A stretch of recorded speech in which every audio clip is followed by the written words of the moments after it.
38년의 사랑, 그리고 이별, 쉽게 꺼낼 수 있는 이야기가 아닙니다. 이 영상을 준비하면서 저는 여러 번 울었습니다. 어떤 사랑은 너무 깊어서 때로는 비극이 됩니다. 이것은 한 어머니의 이야기입니다. 38년이라는 시간 동안 단 하루도 쉬지 않고 딸을 사랑한 어머니의 이야기. 그리고 그 사랑이 결국 어떤 결말을 맞이했는지 오늘 이 이야기를 함께 나누고 싶습니다. 1984년 한 여성이 26의 나이에 딸을 낳았습니다. 모든 엄마가 그렇듯 그녀도 딸을 세상에서 가장 사랑했습니다. 하지만 기쁨은 오래가지 못했습니다. 딸이 첫 돌을 맞이할 무렵 진단이 내려졌습니다. 뇌병변 1급, 지적장애 1급, 평생 침대에서 누워 지내야 하고 말 한마디 할 수 없는 아이, 대소변도 식사도 목욕도 모든 것이 누군가의 손길을 필요로 했습니다. 그 누군가는 바로 엄마였습니다. 남편은 생계를 위해 전국의 건설 현장을 떠돌았고 아들은 성장해 자신의 삶을 살아야 했습니다. 그렇게 엄마의 시간은 1984년에 멈춰버렸습니다. 38년 동안 딸이 깨면 함께 깨고 딸이 잠들면 곁에서 촉잠을 잤습니다. 밤사이 혹시라도 딸에게 무슨 일이 생길까봐 엄마는 38년 동안 딸을 침대 옆에 간이 침대를 붙여놓고 살았습니다. 여러분 상상이 되시나요? 38년입니다. 단 하루도 빠짐없이 24시간 내내 수사 과정에서 발견된 한 권의 공책이 있었습니다. 빛바랜 공책에는 펜으로 꾹꾹 눌러 쓴 글씨들이 빼곡했습니다. 2019년 12월 짧은 경기 10번, 힘 빠지는 경기 6번. 2020년 5월 날밤 새우고 낮에도 안잠. 엄마는 의사보다 더 세심하게 딸의 상태를 기록했습니다. 약의 용량이 조금이라도 바뀌면 딸의 반응이 어떻게 달라지는지, 경련의 횟수가 늘었는지 줄었는지 매일을 관찰하고 기록했습니다. 엄마는 의사소통조차 할 수 없는 딸에게서 냄새가 날까봐 매일 깨끗이 닦아주었습니다. 다른 엄마들처럼 예쁜 옷을 입혀주고 싶었습니다. 딸은 엄마에게 짐이 아니었습니다. 딸은 엄마가 지켜야 할 우주 그 자체였습니다. 2022년 1월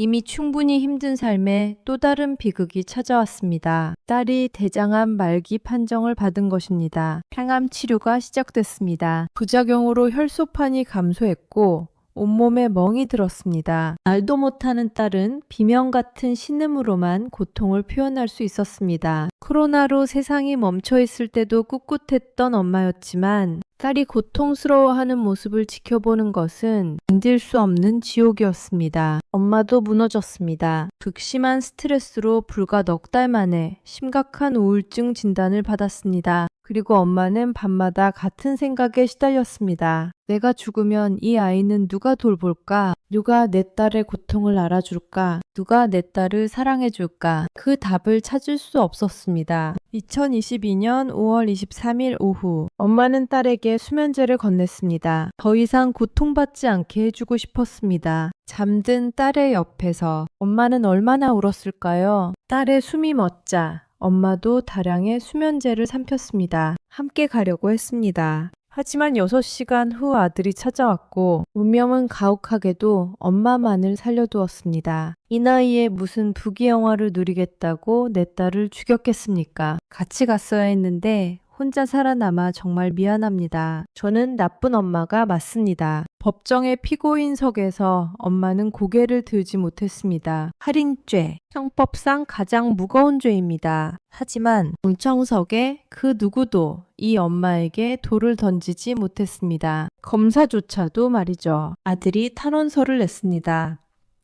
어머니는 40년 가까이 보이지 않는 감옥에 갇혀 사셨습니다. 저는 사회복지사 자격증까지 땄습니다. 누나를 제가 돌보기 위해서였습니다. 어머니를 다시 감옥으로 보낼 수 없습니다. 시누이와 며느리도 이웃들도 모두 선처를 호소했습니다. 재판부는 판결문에 이렇게 적었습니다. 38년간 피해자를 돌보며 겪은 육체적, 정신적 고통을 오로지 홀로 감내해왔다. 중증 장애인 가족을 제대로 지원하지 않는 국가 시스템에 문제가 있으며 이 사건의 책임을 오로지 피고인 개인에게만 돌릴 수는 없다. 징역 3년, 집행유예 5년. 그리고 더 놀라운 일이 있었습니다. 검찰이 항소를 포기한 것입니다. 검찰시민위원회 10여 명이 만장일치로 결정했습니다. 법과 시민사회 모두가 이 비극 앞에서 고개를 숙였습니다. 재판이 끝난 후 법원 밖에서 엄마는 아들을 붙잡고 한참을 울었습니다. 가유의 몸이 되었지만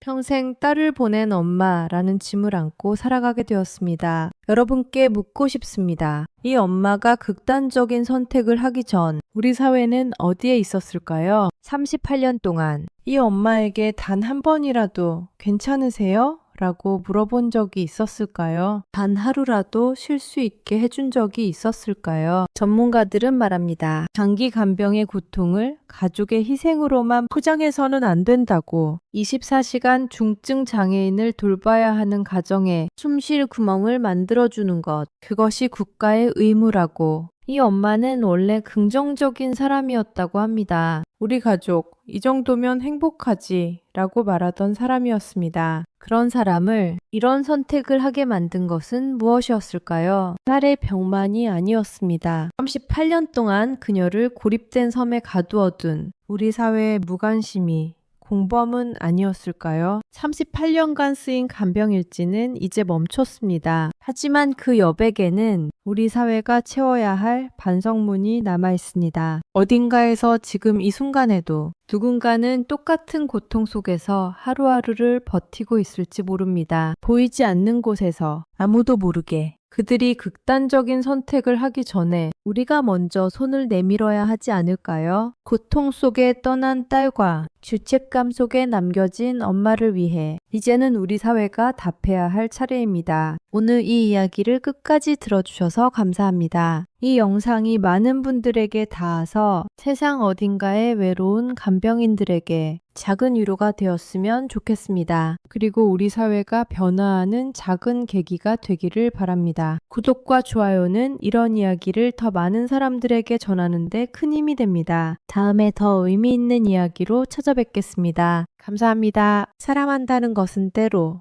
놓아주는 것입니다. 하지만 그 선택을 혼자 하게 만들어서는 안 됩니다.